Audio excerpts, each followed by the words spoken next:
buenos días, muy buenas tardes, muy buenas noches, donde quiera que nos escuchen, ya sea en el carro, en un rato de ocio, haciendo ejercicio, caminando. Es para nosotros un gusto estar con todos ustedes, llegar siempre con estas charlas, con estos episodios, donde nos trasladamos, Elimelec, nos trasladamos a otras latitudes.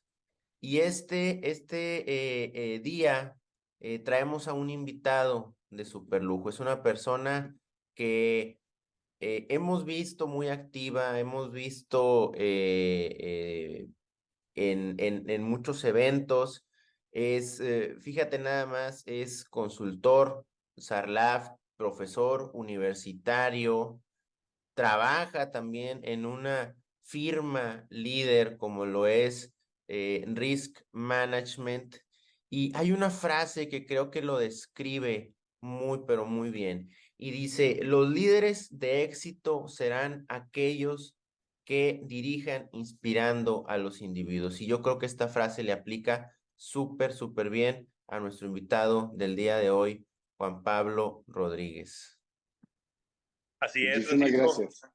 Muchas gracias. La verdad es que igual que como bien lo comentas, un servidor muy contento de pues un episodio más en la Sonocal Podcast, en donde, como tú dices, cruzamos fronteras, llegamos a otras latitudes para poder traerle a todos nuestros escuchas, a todo nuestro auditorio, agremiados, profesionales del cumplimiento, especialistas en materia de prevención del lavado de dinero, toda la gente que nos esté escuchando, como lo dices, en un trayecto, en el gimnasio, quizás ahí un fin de semana en sus hogares. Y qué mejor que traer aquí a Juan Pablo Rodríguez, abogado, especialista en prevención de lavado de activos, con muchas especialidades en casas de apuestas, en sector asegurador, nuevas tecnologías. Entonces estamos bien de manteles largos, Francisco, y pues eres muy bienvenido, Juan Pablo. Muchas gracias el día de hoy por acompañarnos en este episodio. Elimelec y Francisco, un saludo especial desde Bogotá, Colombia, para ustedes, hasta Monterrey, en México, esperando que las cosas marchen muy bien, y yo muy complacido de estar aquí con ustedes en Azonoc y a su disposición. Muchas gracias. Adelante, Francisco. Juan Pablo, bueno, pues también agradecerte el que estés aquí con nosotros, y vamos a comenzar la entrevista, y siempre nos gusta hacer esta pregunta que es muy importante también platicar acerca de quién es la persona que está detrás de la consultoría, quién es la esencia del ser humano, ¿verdad? Entonces, preguntarte aquí, ¿quién es Juan Pablo Rodríguez? ¿Cómo llegó a este mundo de la prevención del lavado de activos? Vale, pues muchas gracias por esa pregunta que normalmente no se hace. Siempre llega uno al mundo profesional de asesoría y consultoría y deja de lado el aspecto personal. Ya en algún evento me habían hecho la pregunta de quién soy, que es bien distinta a de qué hago, ¿no? O qué estudié. Bueno, entonces yo debo arrancar por decir que soy hijo, soy hermano, soy primo, soy esposo, soy papá, y en algún momento esperaré ser abuelo, pero por ahora no. Yo soy bogotano, tengo 43 años, soy abogado de formación con una especialización en Derecho Penal y luego pues con algunas certificaciones en el mundo de la prevención del lavado de dinero, el compliance, la anticorrupción, el blockchain y la disrupción tecnológica. Pero para comentarles cómo llegué al mundo de la lucha contra el lavado, he de comentar que realmente mi inclinación primera fue el derecho penal y el derecho penal económico. Trabajar con compañías públicas o privadas, asesorándolas en los casos penales que en Colombia se daban. Y me encontré por esos azares del destino con una persona que quiero mucho, lamentablemente ya no está con nosotros, que es el señor Miguel Cano, Miguel fue designado el contador de las Américas y fue la persona que escribió el libro Auditoría Forense y Lavado de Activos. Yo tuve la fortuna de escuchar una charla del profesor Miguel en la Universidad de los Andes. Compartimos almuerzo, conversamos un poco y ahí nació una muy bonita amistad que luego me llevó a escribir algunos artículos para él y viajar por Colombia y por algunos países de Latinoamérica trabajando desde el aspecto penal en la lucha contra el lavado, porque él siendo contador público pues tenía todo el aspecto financiero. Y en mi trabajo como abogado penalista en algunas compañías financieras, como sabrán ustedes, antes del SARLAF, que es muy famoso y que entiendo es una materia de estudio obligada para la certificación de oficiales de cumplimiento y encargados de cumplimiento allí en la hermana República de México, en Colombia existía el CIPLA, el Sistema Integral de Prevención de Lavado de Activos. Y como yo era penalista, pero trabajaba con los bancos, el vicepresidente jurídico de una entidad financiera me dijo, a mí me puede resultar más sencillo contratar otro penalista que conseguir un penalista que le guste la lucha contra el lavado. Y así entonces cambié el rol y pasé de ser un abogado penalista tradicional del mundo corporativo a convertirme en un asesor y consultor que sabía derecho penal y económico, pero que entendía ahora el mundo de la lucha contra el lavado de activos y luego la financiación del terrorismo y más adelante la proliferación de armas de destrucción masiva. Y aquí estamos trabajando en 25 países de la región y compartiendo lo que sabemos en varias casas de estudio en España, en Argentina, en Panamá y en Colombia. Qué interesante, Juan Pablo, todo lo que nos comentas y creo que nos pasa lo mismo. Un servidor, Francisco, también somos abogados, ¿verdad? Nos dedicamos al derecho de profesión, pero pues el mundo nos llevó al sector financiero y de ahí a la prevención del lavado de dinero. Y bueno, pues aquí seguimos en este trayecto profesional tratando de compartir conocimiento todos los días, tratando de concientizar a toda la población, de siempre llevarles las mejores prácticas.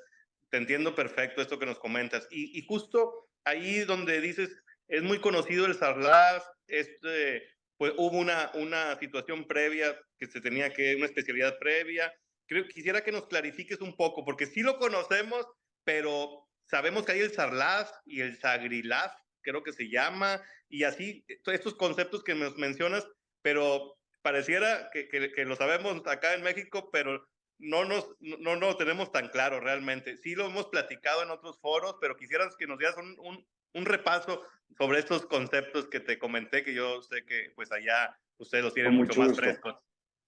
El IMELEC y Francisco. Entonces voy a hacer referencia a la historia, digamos, del derecho financiero sancionatorio de mi país. La historia arranca con la superintendencia bancaria. Ese era el nombre que teníamos porque igual compartíamos una superintendencia de valores. Para el año 2005 se juntan estas dos superintendencias y se forma la Superintendencia Financiera de Colombia. Esta entidad, guardadas proporciones, piensen ustedes, se parece mucho a la Comisión Nacional de Banca y Valores de México. Y debajo de esta, de la Superintendencia Financiera, están todos los sujetos obligados. Entonces están los bancos, las aseguradoras, las comisionistas de bolsa, las fiduciarias, la banca de redescuento. Teníamos una norma que, como comenté, se llamaba CIPLA, que venía de antes del año 2007, Sistema Integral de Prevención de Lavado de Activos, y que luego de los lamentables atentados en Nueva York del año 2001, entonces empezó, aunque no se llamara CIPLAF, pero sí empezó a incluir el riesgo y el delito de financiación del terrorismo. Como saben, pues Colombia siempre ha estado en el ojo del huracán por, lamentablemente, su gran participación en el narcotráfico internacional, las ayudas que vienen de los Estados Unidos, los problemas de certificación. Y es ahí donde se cambia el enfoque y el paradigma y pasamos de ese CIPLA, que era un sistema integral de prevención, a un SARLAF. Y entonces empiezan para nosotros a volverse comunes conceptos como matriz de riesgo, mapa de riesgo, riesgo inherente, riesgo residual, etapas del riesgo, fases de la gestión del riesgo. Y todo eso quedó incluido en una norma que recuerdo además muy bien, nace en la Navidad del año 2007. Por eso digo yo un poco en serio, pero también un poco en broma, que hay que desconfiar de la Navidad, porque a los reguladores les gusta mucho en Navidad sacar normas, ¿no? Y entonces hay que estar muy atento. Entonces, nos sale esta norma que informa todo el sector financiero. Esta norma, con ese nombre SARLAF, tiene un cambio en 2020. Imagínense, tiene casi 13 años de no haberse cambiado. Se actualiza y hoy se denomina SARLAF 4.0. ¿Sí? Esta norma, con ocasión de la pandemia, hizo algunos cambios importantes. Por ejemplo, en Colombia ya no se necesita un formulario de vinculación. Sí tienes que recaudar datos, pero ya no te obligan a hacerlo en un papel, ni te están diciendo cuáles son los campos o la información que tú debes recaudar como sujeto obligado, sino que queda un marco de libertad vigilada en los sujetos obligados para que hagan la tarea. Pero eso es sector financiero, ¿vale? Entonces voy a hablar de otros sectores. En Colombia tenemos una porción de comercio exterior muy importante y la Dirección de Impuestos y Aduanas Nacionales, DIAN, que para ustedes sería el SAT, regula el comercio exterior y esa parte del comercio exterior aparece en una norma que es la Circular 170 del año 2002. Es decir, que aquellos que hagan operaciones de importación y exportación deberían tener un modelo antilavado que también compartía la sigla que se llamaba CIPLA. Luego, la Superintendencia de Sociedades, en Colombia tenemos un regulador específico para las compañías, emite una circular, y si la memoria no me falla, pudo ser tal vez por allá en el 2009.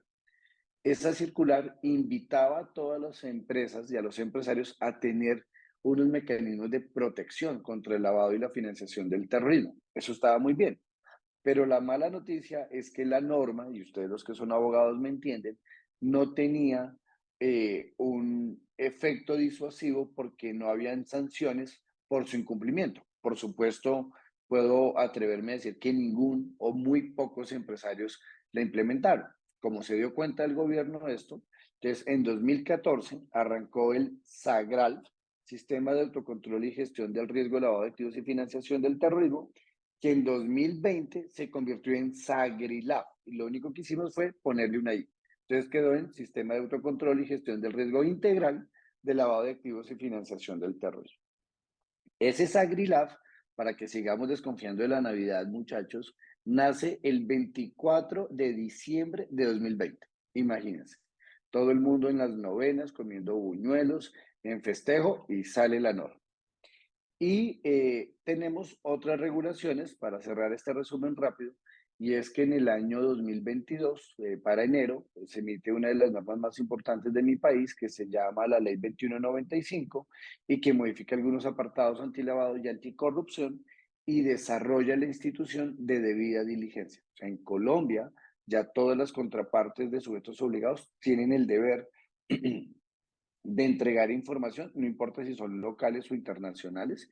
Entonces, sí tenemos muchas siglas, hay regulación antilavado, por ejemplo, en la Superintendencia de Puertos y Transporte, hay regulación antilavado en la Superintendencia Nacional de Salud, hay regulación antilavado en Coljuegos y en el Consejo Nacional de Juegos de Suerte y Azar, hay regulación antilavado en la Superintendencia de Vigilancia y Seguridad Privada. Puedo decirles, sin temor a equivocarme, que vigentes puede existir más o menos 300 normas en el ámbito del compliance en Colombia que hoy no rigen. Esa es la historia corta del trasegar de la lucha contra el lavado en Colombia. Oye, qué interesante, Juan Pablo. Pero no quiere decir que SARLAF sea sector financiero y SAGRILAF sector de actividades profesionales no financieras designadas. ¿No es así? Sí, esa es una buena conclusión, decir que SARLAF va por el mundo financiero de la Superintendencia Financiera, y las APNFDs, que en Colombia las llamamos sector real, pero digamos que las actividades y profesiones no financieras designadas, que en Colombia tiene un gran regulador, que es la Superintendencia de Sociedades, van por la Correcto. ruta del SAGRILAF, sin perjuicio de que actividades muy particulares tengan su propia norma, como les he comentado, el Okay. CIPLA del transporte de carga terrestre. Qué interesante, Francisco. ¿No lo crees? Oye, muy, pero muy interesante Porque esto. acá les llamamos, dice Juan Pablo, sector real. Y acá es el sector de actividades vulnerables, Juan Pablo. el sector no financiero, sector de actividades vulnerables. Digo, por lo que nos estás platicando, reconozco que Juan Pablo tiene un gran conocimiento de las autoridades y de la legislación mexicana que impresiona y Sí, que, he y que estado, muchas gracias. La verdad es he que estado estamos trabajando agradecidos. muchísimo. He estado trabajando muchísimo en México, no solamente en Ciudad de México, antes DF, sino también en Cancún, en muchos eventos, y asesorando algunas entidades. Y, por ejemplo, preocupa esa denominación en su país de actividades vulnerables, porque vulnerable es todo. Entonces, creo que el legislador le faltó un poco de tacto en esa denominación. Si nos corremos un poco, algún vecino, por ejemplo, en El Salvador, la regulación antilavado tiene una enumeración de sectores y al final dice, y cualquier otra empresa que esté expuesta al riesgo, pues todos estamos expuestos al riesgo, ¿no? Entonces creo que con el paso del tiempo se va abriendo el abanico de sujetos obligados y la necesidad de tener normas que nos ayuden a prevenir estos flagelos. Totalmente, totalmente concuerdo contigo, Juan Pablo. Y fíjate que precisamente ahí es donde la autoridad de repente emite alguna confirmación de criterios, vinculando algunas actividades que se pueden encuadrar dentro de los supuestos que vienen por ahí enlistados dentro del artículo 17 de nuestra ley antilavado. Juan Pablo, eh, fíjate que también te quería preguntar, por ahí nos enteramos que la UIAF, bueno, su UIAF, por ahí en algunos años atrás, lograron resultados concretos en la detección de lavado de activos. Aproximadamente se detectó que fueron 2.500 millones de dólares los que por ahí los delincuentes lograron lavar, pero aquí preguntarte, ¿cuáles son esas amenazas que ustedes detectan dentro de su marco normativo? ¿Cuáles son esas actividades donde más se puede prestar? Bien, Colombia tiene un modelo regulatorio de la Unidad de Inteligencia Financiera, que aquí se llama Unidad de Información y Análisis Financiero UIAF, que depende del Ministerio de Hacienda, y es importante comentar esto porque es una unidad de inteligencia de corte administrativo, no, por ejemplo, en el caso de El Salvador, que depende de la Fiscalía, que tiene un corte penal, o no como en el caso guatemalteco de la IVE, la Intendencia de Verificación Especial, que tiene un corte puramente dependiente de la Superintendencia de Bancos. Aquí tan importante es el superintendente financiero como el director de la UIAF, y ambos dependen del Ministerio de Hacienda. Esta entidad, y con gusto puedo compartir con ustedes un documento que vio la luz en 2021, pero que recoge a 2020 todas las tipologías y modalidades de lavado de activos, un poquito de financiación del terrorismo, y aún no tenemos en Colombia información sobre financiación de proliferación de armas de destrucción masiva, pero imagínense que contamos no menos de 350 tipologías. Y recuerden que para que sea tipología debe ser un comportamiento repetido, pero que además debe tener un patrón en los reportes de operación sospechosa y al final una condena por parte de las autoridades. Entonces, sobre la pregunta de Francisco de amenazas y vulnerabilidades, devolviéndome a la metodología del enfoque basado en riesgo, a lo que quiere el GAFI con las evaluaciones nacionales de riesgo, te podría decir que Colombia tiene eh, una situación particular, digamos, no solamente de su ubicación geográfica, sino de las cosas que pasan al interior del país. Y arranco por la ubicación. Tienes un país que tiene dos océanos, ¿sí? Tienes un país que conecta con Panamá, que es el hub financiero de la región. Tienes un país en el que lamentablemente para nosotros el riesgo de contrabando, de entrada y salida ilícita, tanto de personas como de cosas, es muy común. Y además tienes una influencia del exterior hacia Colombia, que hay que decirlo con mucho respeto, pero con bastante preocupación, de los carteles mexicanos y de la delincuencia organizada venezolana, ¿sí? Eso preocupa bastante y termina convirtiéndose en la punta de lanza de la región, porque es la esquina Se ha dicho que Colombia es la casa esquina de Sudamérica. Ahora, desde el punto de vista interno, nosotros nos encontramos con que el delincuente se da cuenta que están apretando la legislación en un sector y lo que hace es moverse a otro sector. Ayer estaba dictando una conferencia en una ciudad de mi país que se llama Manizales, en un Congreso Internacional de Ciencias Forenses, y me dirigía a muchos estudiantes de la Policía Nacional y me preguntaban, por ejemplo, por el tema de los criptoactivos y otro tema muy complejo que son los influencers, o ahora los llaman creadores de contenido.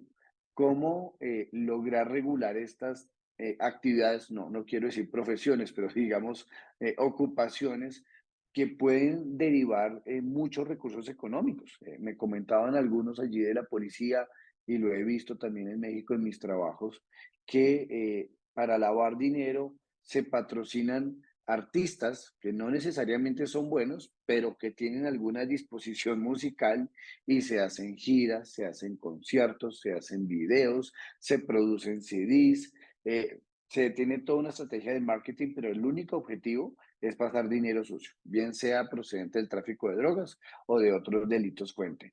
Entonces, con esto lo que quiero decir es que siempre los que trabajamos en prevención y los que hacen regulación vamos a estar detrás del delincuente. Es bien difícil pretender estar a la par. Mi socio René Castro utiliza un símil muy interesante y dice que mientras ellos van en moto, nosotros vamos a pie, ¿sí? Ellos tienen más recursos, tienen tecnología, y hay una variable que hay que tener en cuenta aquí y es que el delincuente no respeta la ley.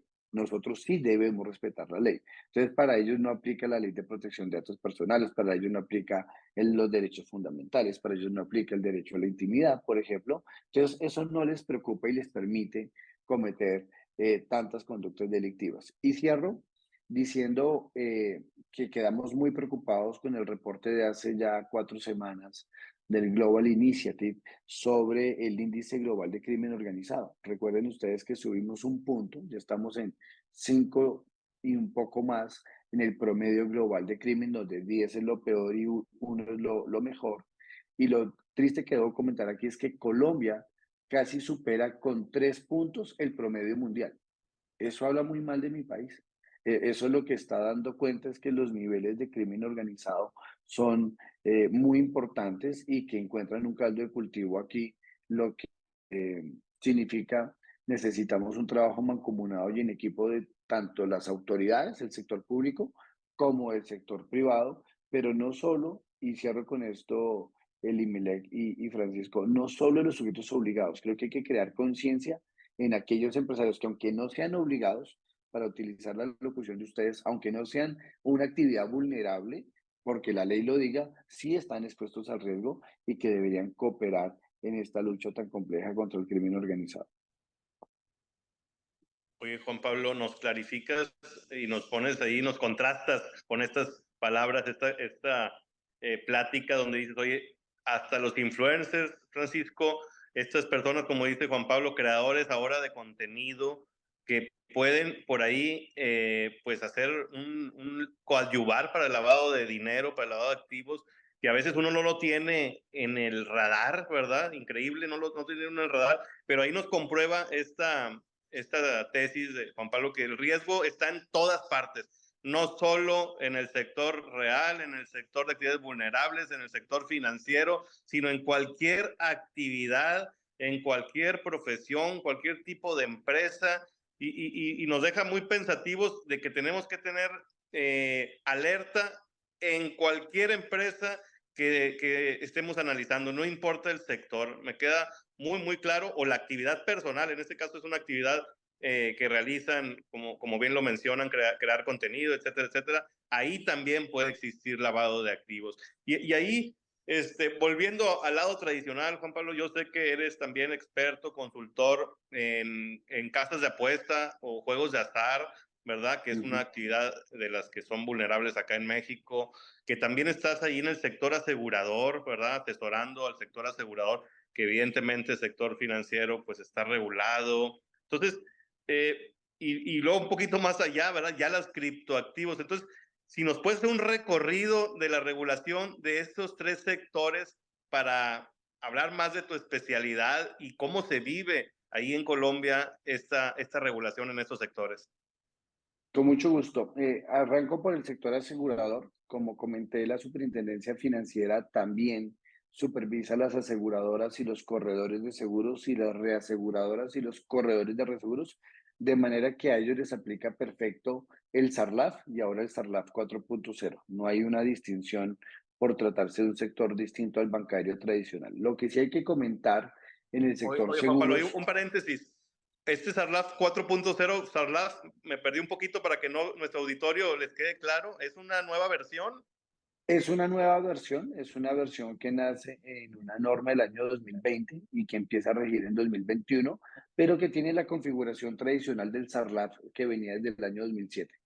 Ah, se actualizó por los mismos Se tiempos. actualizó, sí señor. Perfecto, pero nace de Entonces lo mismo. Muy bien, las adelante. aseguradoras se les aplica esta norma, pero lo que nosotros hemos venido haciendo con los clientes de ese sector es diciéndoles que una cosa es el fraude en seguros como tipología delictiva y otra es el riesgo de exponerse a lavado de activos en seguros. Y ahí me detengo 2 minuticos. En el mundo de los seguros, cuando hablamos de un fraude, técnicamente estamos hablando de una estafa. Y es que yo me enriquezco de manera ilícita y quien termina pagando es la aseguradora. En ese caso no hay lavado de activos, porque además en Colombia la estafa no es un delito fuente. Pero donde yo sí pudiera encontrar un espacio para una operación de lavado en el sector asegurador, no es solamente con la entrada de recursos ilícitos para pagar una prima, por ejemplo, sino es con la salida de los recursos de la aseguradora. Eso significa que necesito un siniestro. Si no hay siniestro, no hay pago. O lo que necesito es un rescate de la póliza. Entonces ahí, digamos, podemos desagregar muchas tipologías, pero solo para mencionar dos, podríamos hablar de asegurar bienes de origen ilícito, ¿sí? Entonces es dinero sucio, y luego lo siniestro para que me paguen y sale dinero limpio de la organización. Estoy hablando del asegurador. En el caso de los sectores de juegos de suerte y de azar, en Colombia tenemos dos grandes reguladores, el Consejo Nacional de Juegos de Suerte y Azar y Coljuegos. Estos tienen normativa antilavado ya con un enfoque de riesgo y también vale la pena aquí ser enfáticos en decir que ligeramente algunos dicen que se lava con casinos y se lava con apuestas, pero parece mucho al mundo de los seguros, pueden estar expuestos al fraude, o sea, pueden ser objeto de estafa, por ejemplo, cuando hablamos del mundo de las apuestas ilegales, que en el fútbol son muy conocidas, cuando se amaña un partido, realmente la compañía, la casa de apuestas, como ustedes la llaman, la entidad del sector no es la que gana, precisamente es la que pierde, porque las apuestas están basadas no necesariamente en la suerte, sino más en la estadística, pero precisamente lo que se quiere es que la gente juegue mucho, gane, pero que el gran premio, el premio gordo, pues no caiga tan seguido, ¿no? Entonces, ¿dónde puede encontrar un riesgo importante este sector, que no es del sector, sino de cualquier sector económico? Es en el origen de los recursos de los dueños. Ahí es distinto. Entonces, yo puedo mezclar contablemente dinero sucio con dinero limpio, pero en el mundo de las apuestas se cree equivocadamente que se lava cuando no se entiende, por ejemplo, que yo apuesto $100 y me puedo ganar 100.000. Aún si me gano los 100.000 y pagué $100 sucios, solamente lavé 100, no lavé 100.000. Esa es una gran equivocación, digamos, en la lógica de este sector. Claro que hay casos y hay un nivel de exposición importante para contener este riesgo allí, y nosotros hemos hecho un esfuerzo asesorando el gremio que se llama Asojuegos hace ya 7 años, impulsando pues sobre todo su reputación, porque la banca a veces se resiste a atender este tipo de clientes. Y el último punto, que ustedes me comentan que es el de los criptoactivos. Colombia no tiene una ley de criptos. Colombia tiene un proyecto de norma que puedo compartir con ustedes con mucho gusto, y aquí partimos del principio general del derecho que dice que lo que no está jurídicamente prohibido está jurídicamente permitido. Tanto que a la DIAN, acuérdense, les comenté parecido al SAT, no le preocupa el cripto, lo que le preocupa es que le tributen sobre las ganancias de criptos y ya hay un concepto sobre eso. Nosotros participamos en un equipo de trabajo de alto nivel para el Consejo Técnico de la Contaduría Pública y somos coautores de una guía sobre cómo se contabilizan los criptos en Colombia, que con gusto también puedo compartir con ustedes. Entonces, el fenómeno cripto en Colombia, ¿en qué va? En que se usa bastante, en que, digamos, en el ranking de los países de Latinoamérica, Colombia, si no está en el tercero, está en el quinto lugar. Eh, que hace falta, por supuesto, legislación, y quien sí se adelantó fue la UIAF. La UIAF emitió una regulación hace un par de años para que estas entidades se conviertan en sujetos obligados, tal como lo ordena la recomendación 15 del GAFI. Entonces, a pesar de que no haya ley, los proveedores de servicios de activos virtuales en cualquiera de sus modalidades están obligados a hacer reportería objetiva y, en el caso que corresponda, reportes de operación sospechosa, y deben tener guardadas proporciones un SAGRI-LAF en sus entidades para prevenir estas conductas. Juan Pablo, muy interesante todo esto que nos estás comentando y platicando. Me llama mucho la atención, sobre todo el tema de los criptoactivos y el tema que hace rato platicabas y nos comentabas de, oye, ¿sabes qué? Tenemos también una fuerte vínculo en el tema de los riesgos con el tema del narcotráfico, que ahí hago una comparación con México, porque México también sufre este problema muy grave. Actualmente, bueno, pues tenemos este problema más latente con el vecino del norte, con Estados Unidos, y a raíz de toda la crisis del fentanilo, Elimelec. Sin duda, pues es similar, pero la verdad es que nos aquejan problemas pues parecidos. Desgraciadamente, para que exista esta, este trasiego de droga, quizá que a lo mejor nace más allá en países de Sudamérica, pero tiene que ser México un pase obligado, ¿no?, a la frontera.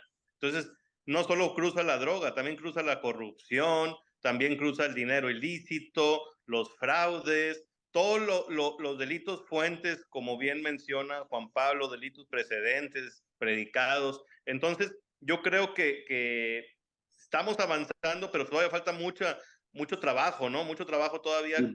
Tenemos un buen conocimiento del marco legal, tenemos un buen entendimiento, se está implementando los controles en las empresas, pero aquí voy a otra pregunta aquí, Juan Pablo, porque aquí en México sí tenemos el marco legal bien establecido, sí lo conocemos, lo estudiamos todos los días, las empresas están cada día teniendo más conciencia de los controles que deben de aplicar, hay más inversión, pero desgraciadamente no se está llegando a las sentencias, no se está, los tribunales están, oye, es que la UIF recibió, vamos a decir, no sé cuántos miles de avisos o de reportes, de los cuales hubo 100 investigaciones o averiguaciones, de los cuales hubo una sentencia. Entonces, no sé ahí en Colombia cómo les va en este tema, porque sí tenemos todo, sí, muy bien, sí las empresas, sí implementado, marco legal robusto, pero resulta que solo hay una sentencia o dos por ahí al paso de los años, y esto pues nos deja muy mal parados en estas rondas, en estas evaluaciones mutuas que nos ha hecho Gafi, y pues decimos, oye, pues sí tienen todo, pero pues no llegan los criminales a la cárcel, ¿no? Entonces, ¿qué se vive en Colombia al respecto? Bueno, estaba buscando aquí porque, escuchando a Francisco, quiero comentarles que en el evento forense que estuve, hablando de fentanilo, la gran preocupación de los toxicólogos forenses no es el fentanilo. Es que no encontré aquí en mis notas el nombre técnico de la sustancia, pero resulta que ahora, tristemente, la gente, sobre todo la juventud, se está drogando con medicina para equinos, para caballos. O sea, lo que sirve para anestesiar un caballo, hoy se está utilizando como un fármaco, como una droga. Y esto tiene un grave problema porque no es una sustancia controlada, entonces no hay manera de impedir su distribución o de regularla. Y lo que se ha encontrado es que el fentanilo sirve para mezclar otro tipo de drogas, por ejemplo, como el éxtasis, Es ¿no? el Y propofol. tristemente, mm, Tenía yo otro nombre en mi cabeza, pero luego por correo con gusto les paso la información porque la conferencia que nos dictó un toxicólogo fue muy interesante respecto de que la crisis de los opiáceos y los opioides ya no está tanto en el fentanilo, sino está en esta medicina para caballos. Y decían ellos que les preocupa mucho porque se compra libremente y se importa desde China. Ese es un tema Wow. muy, muy importante. Si ustedes van a las plataformas de televisión y encuentran documentales, yo al final les puedo indicar mis redes sociales para que puedan encontrar allí alguna información. Me encontré con un documental sobre fentanilo y en este una persona que nada tiene que ver con la investigación del crimen, pero que murió su mejor amigo por una sobredosis de fentanilo, decidió investigar cómo funcionaba, viajó hasta Wuhan en China y se encuentra con toda una red de exportación de fentanilo, donde todo se esconde, por ejemplo, en paquetes que parecen comida para mascotas, pero que al final es fentanilo, ¿no?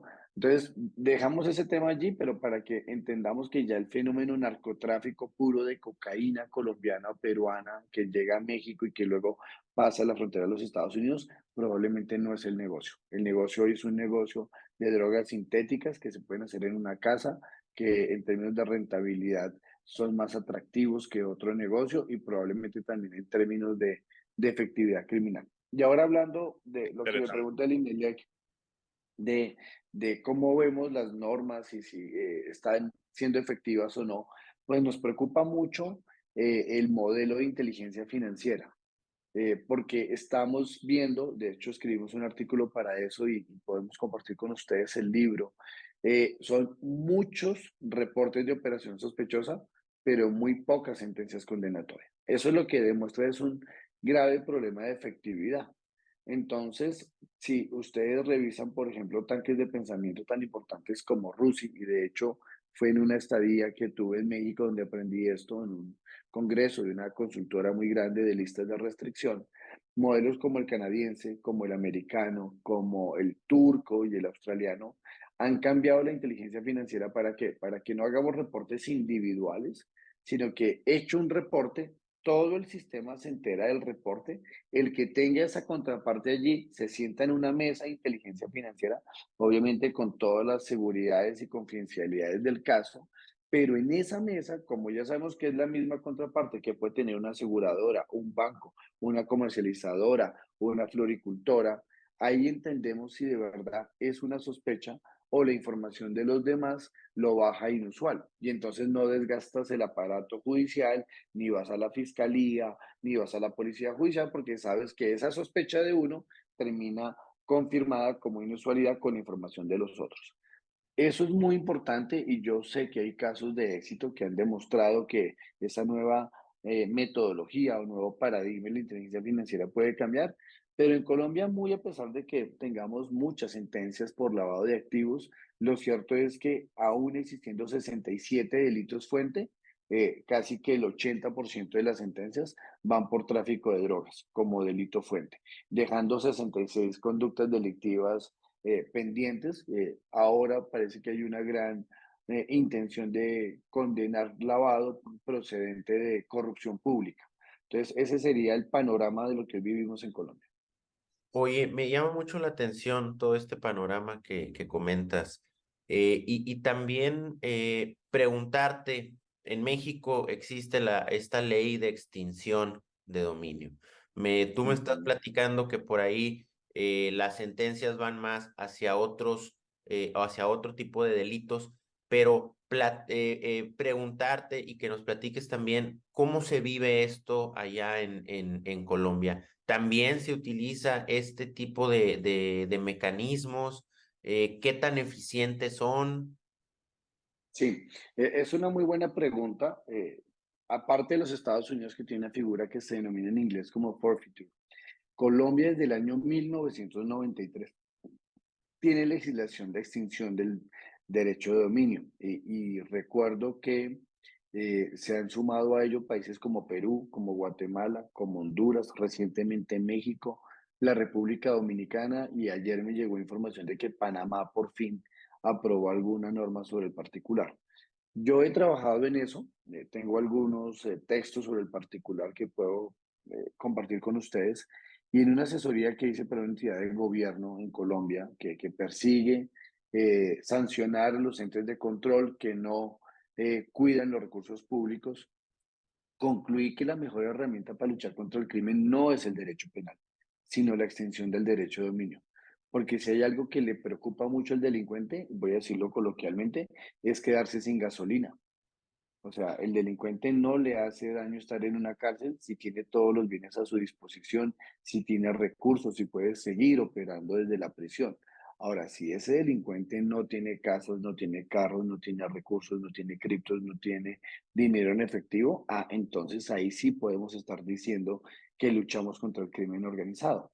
Y tiene otra gran ventaja la norma, y de hecho Colombia ha avanzado bastante en esto, y tiene liderazgo de la Sociedad de Activos Especiales, que es la que administra los bienes que se extinguen o que están para extinguirse. Y es que en Colombia lo que se ha hecho es separar el proceso penal del proceso de extinción, porque el proceso de extinción no requiere una condena penal, el proceso de extinción no requiere una demostración de una conducta delictiva, porque estamos dirigiendo a los bienes, no nos importa la persona natural que está detrás, y eso hace mucho más eficiente la herramienta, y yo creo que deberían todos los países usarla, y luego de recuperados los bienes, obviamente reinvertir estos bienes en la lucha contra el crimen y ayudar a tanta gente que lo necesita. Entonces entiendo que no importa si está siendo investigado por un delito penal, como quiera, si hay indicios, si hay sospecha de que estás utilizando estos bienes para algo negativo, se puede iniciar este proceso. Sí, una aclaración ahí, Francisco. En Colombia, la norma es retrospectiva. ¿Qué significa eso para los que no son abogados? Que aplica para el pasado y aplica para el futuro. Entonces, la norma dice que si el bien tiene un origen en cualquier delito, ya no los delitos fuente de lavado de activos, sino en cualquier conducta delictiva, se extingue. Y también dice, si el bien siendo lícito, pero se dedica a actividades delictivas, piensen ustedes en un inmueble en el que se guardan municiones o armas o secuestrados, también se extingue. Entonces es una gran herramienta porque tiene las dos puntas, tanto el origen como el destino. Bien claro lo que nos comentas, Juan Pablo. Esta aplicación retrospectiva, sin duda, pues yo creo que va bastante adelantado. Yo creo que es de vanguardia versus acá lo que tenemos en México, creo que va más allá. Y bueno, se nos está yendo el tiempo y para ir dando cierre, Francisco, yo sé que Juan Pablo aparte es académico, es catedrático, imparte clases, es profesor. Entonces, bajo esa línea, Juan Pablo, ¿qué se tiene ahí en Colombia? Porque acá las asociaciones, como nosotros aquí en ASONOC, o algunas organizaciones no gubernamentales, diferentes organismos, tratamos de educar, damos cursos, capacitaciones, pero una educación formal de una universidad con programas de compliance, con programas de antilavado, no existe, ¿verdad? Hay algunas certificaciones por ahí que da alguna universidad que trata de hacer una iniciativa, algún diplomado por ahí, pero algo formal no lo tenemos. Es un esfuerzo que hacemos asociaciones y organizaciones sin fines de lucro, etcétera, etcétera, pero no hay algo formal. ¿Cómo se vive esto ahí en Colombia, Juan Pablo? Pues la regulación, estimado Limelec, ha suscitado que la academia responda a ello. Entonces puedo referir diplomados de oficial de cumplimiento o compliance officer que ofrecen 3, 4 universidades. Nosotros somos profesores en esos eventos académicos. Son diplomados que pueden durar entre 90 y 120 horas.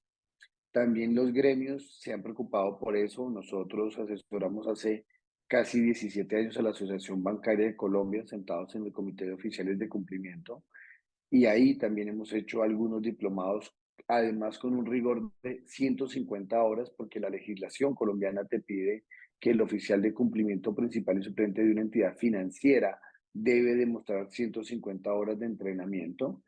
Y en el ámbito internacional, pues yo soy profesor en Argentina, en Panamá y en España, como les comenté. En España hago parte de un máster donde se habla de compliance, fraude y blanqueo de capitales. Ahí ya les di alguna pista de qué se trata. En una universidad de una escuela de negocios en Argentina, lo mismo. Pero lo que yo veo es que esto tiene, digamos, es como una montaña rusa, ¿no? Dependiendo de las sanciones, de la norma, de lo novedoso, entonces hay una gran demanda, pero luego se olvida. Yo hice mi curso en Salamanca, en España, y tristemente, pues, fue una idea muy buena, pero que no permaneció en el tiempo, porque era un posgrado que podía hacerse de manera remota con titulación desde España, con profesores muy destacados de varios países, pero eso no siguió en el tiempo. Entonces, creo que las asociaciones como ustedes tienen esa gran responsabilidad de seguir promoviendo espacios de capacitación. Nosotros en la academia, por supuesto, lo estamos haciendo. Estamos incluyendo la materia de prevención de lavado de activos en muchos pensums, y yo he ido liderando que también en los pregrados se hable de esto, no solamente ir a un posgrado, un MBA, sino que en la escuela de Derecho, en la escuela de Contaduría, en la escuela de Mercadeo, en la escuela de Ingeniería, el empresario o el empleado, cuando termine su carrera, pues tenga alguna información mínima de esto y al final, pues puede ayudarnos a prevenir, porque si no es así, pues termina siendo el empresario muy exitoso, pero que como no es sensible a estos asuntos de la ética, entonces puede prestar su compañía para lavado de dinero. Sin duda. Y solamente ahí para dar cierre, ¿tú consideras que en cara al futuro se necesita o sería bueno que sea una carrera como tal, una licenciatura, no sé, algo así como quien estudia Derecho, quien estudia Contabilidad? Oye, ¿sabes qué? Voy a estudiar Compliance Yo, Office. yo lo que creo es que le está pasando al compliance lo que le pasó hace muchos años a la auditoría interna. Vean ustedes que uno se certifica como auditor interno en el IIA. Eh, Muy pocos países tienen la carrera de contaduría y auditor, que yo lo he visto mucho en Centroamérica, pero en Colombia no, por ejemplo. Entonces creo que no vamos a llegar a tener una titulación de pregrado de oficial de cumplimiento, pero sí vamos a tener una especialidad por la ruta de las certificaciones o los diplomados. Muy bien. Y ahí nosotros tenemos una certificación por parte de la Comisión Nacional Bancaria y de la Unidad de Inteligencia Financiera acá en México. ¿Tú cómo ves Así esto? es. ¿Crees que se va a ser aplicable a otros países? ¿Crees que es buena práctica? A mí me han preguntado bastante cuando he estado en México. Me parece complejo que el Estado intervenga, digamos que coadministre y que diga solo estas personas pueden ejercer tal función, porque entiendo que las certificaciones para oficiales, para asesores y para auditores, y yo siempre pongo el dedo en la llaga y digo, ¿y qué pasará en la entidad donde los tres están certificados y hay una operación de lavado? ¿Quién falló? ¿Las personas, el Estado o la empresa? No estoy diciendo que las certificaciones estén mal, claro que están muy bien porque profesionalizan la labor de cumplimiento, eso está muy bien, pero a mí lo que me preocupa es que no se le dé cierto margen de libertad al sector privado y que haya una intromisión del sector público allí. Oye, totalmente. Y fíjate que aquí en todo esto que estamos platicando, eh, también preguntar y comentar el tema de que todo esto va más allá también de las certificaciones, va más allá de los estudios de posgrado, ¿verdad? De las Ujú. especialidades, porque yo siento que todo este tema de prevención es algo que se tiene que enseñar y algo que va muy permeado hacia los valores que tienen las personas, ¿no? A los principios éticos. Entonces, aquí también preguntar, ¿en Colombia hay algo que estén haciendo para educar desde temprana edad o Sí, únicamente, porque y te lo expongo, porque acá en México las acciones son mínimas. no, sí, y hago la respuesta corta. La ley que les comenté del año 2022 creó la figura del contralor estudiantil. Entonces, en todas las escuelas en Colombia, universidades, tecnológicos, educación de bachillerato, media vocacional, primaria, debe existir esta figura. Lo que estamos esperando es la regulación de segundo nivel para saber cómo funciona. Muchas gracias, Juan Pablo. Y bueno, pues voy a hacer una última pregunta porque yo sé que Juan Pablo, digo, tiene otros compromisos y le estamos robando su Ujú. valioso tiempo en este espacio, abusando, ¿verdad? De todo este ávido que estamos de preguntas, de conocer allá lo que se hace, lo que se vive. Entonces, yo solo quiero preguntar, acá en México ya también nos permeó a materia fiscal esta figura del beneficiario final, del beneficiario controlador. Sí. Hay una legislación que nos obliga ahora a tener toda esta información, pero no hay un buró, no hay un lugar donde buscar, tenemos que hacer el trabajo manual, preguntar, desmenuzar fideicomisos, pedir actas, entonces se vuelve un trabajo complejo. ¿Hay alguna iniciativa en Colombia donde ya hacen lo mismo o hay un buró Sí, o en, cómo en están avanzando? Colombia, en Colombia desde el año 2021, en esta entidad que les digo que se parece al SAT, que se llama DIAN, se creó el registro único de beneficiario final. De hecho, el 31 de julio de este año se venció el plazo para que las empresas, los que somos empresarios, reportáramos el dato del beneficiario final. Colombia tiene la legislación más exigente de todo el mundo. Aquí hay que revelar la información del que tenga 5% o más de participación directa o indirecta, cuando ustedes saben que el GAFI tiene 25% y las normas de FATE y CRS el 10%. Mi recomendación sería que fuéramos por el modelo ecuatoriano. Ecuador tiene un modelo mixto y es que tiene un buró, pero le permite compartir la información con los sujetos obligados. Eso es muy bueno. En Colombia por ahora no es posible. Tenemos restringido el acceso a la información, pero estamos viendo si convencemos a la autoridad de cambiar la norma para compartir la información.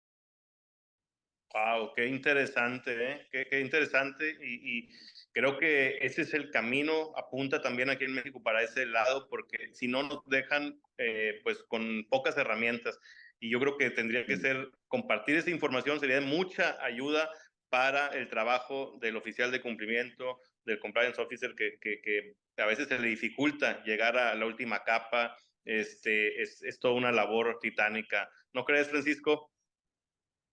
Oye, totalmente de acuerdo y me veo con asombro todo este gran avance que tienen por allá en Colombia, todos estos modelos que nos está platicando Juan Pablo, el modelo ecuatoriano.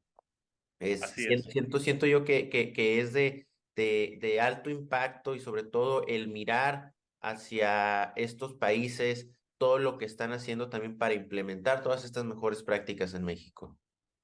Sin duda. Y bueno, pues no me queda más que agradecer la participación de Juan Pablo Rodríguez Cárdenas en este espacio, en este episodio de Azonoc el podcast, que nos quedamos, pues ahora sí que perplejos, nos quedamos muchas inquietudes.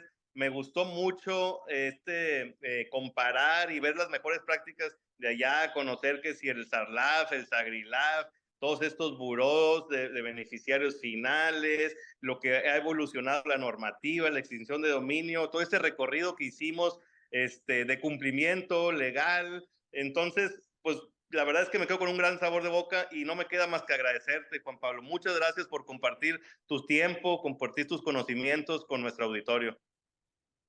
Para Azonoc, para Elimelec, para Francisco, pues un agradecimiento especial. Nosotros los invitamos a todos a que nos sigan en las redes. Estamos en LinkedIn como Juan Pablo Rodríguez y como Rix Management.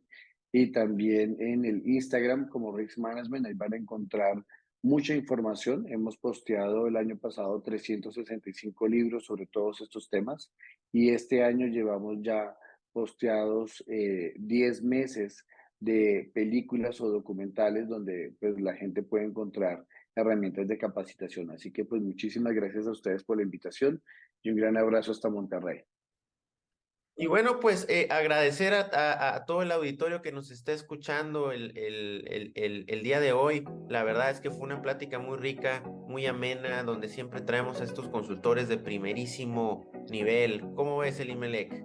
Sin duda, Francisco, para mí fue un episodio muy interesante, nos dejó muy buen sabor de boca y bueno, yo creo que va a ser uno de esos episodios que uno va a disfrutar en este trayecto, en este rato de ocio en la casa y que sigue la línea de la capacitación continua, de conocer experiencias, de conocer mejores prácticas y bueno, en esta ocasión fue mejores prácticas que cruzamos fronteras, ¿no? De esos episodios que vamos a otras latitudes y pues traemos aquí, como tú bien lo dices, a speakers, aquí a personalidades de gran talla, ¿no?